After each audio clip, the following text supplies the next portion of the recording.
When we perform a confidence interval, we want to have a certain level of confidence in our result. And in order to do that, we need to come up with an appropriate z-score for proportion problems.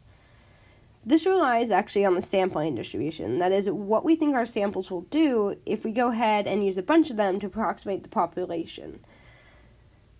To do this, we need to understand that what we're talking about here is, in the center, us having a sample that, on average, lines up with the population.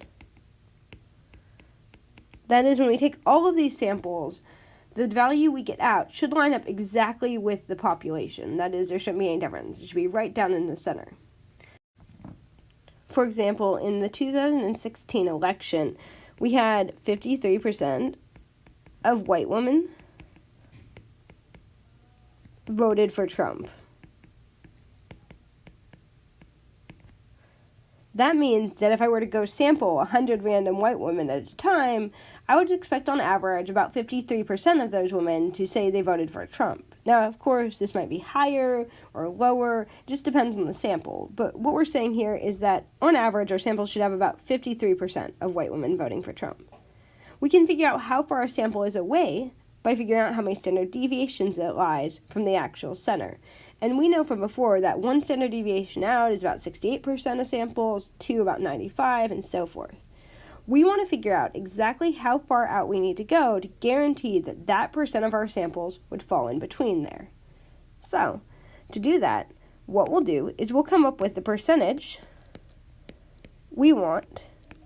We'll treat this as a middle percent, and we'll figure out the corresponding z-score.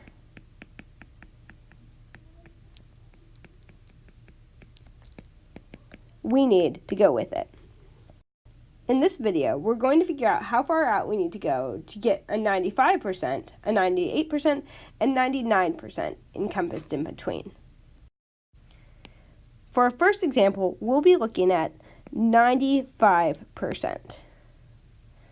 To do this, we're going to go ahead and start by drawing our bell curve. This is what we did before when we went to find middle percentages.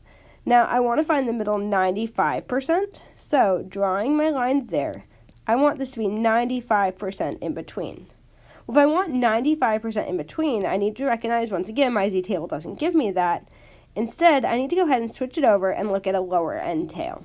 Well, if that's 95% in between, in total I have 100 minus 95%, or 5% left over. That's between the two end tails. I want only the left end tail, so I'll take that 5%, and I'll divide it by 2, or get 2.5%. So that is, that little left red end tail there is 2.5%. What I'll do next is I'll go ahead and I'll look at my z-table. I'm going to look at the negative side of my z-table because I know this is on the lower end tail. My goal is to find a value that's closest to 0.0250. Looking at my z-table here, once again, I'm looking for 0.0250 in the center, and when I do that, I notice I'm getting pretty close to it, right around here and here. So looking across, I actually find exactly 0.0250 right there. To get my z-score, I'm going to go ahead and trace it over and out. Tracing it over, I get negative 1.9. Tracing it up, I get 0.06. This tells me the z-score I need to have that middle 95% is negative 1.96. So, I need a z-score of negative 1.96.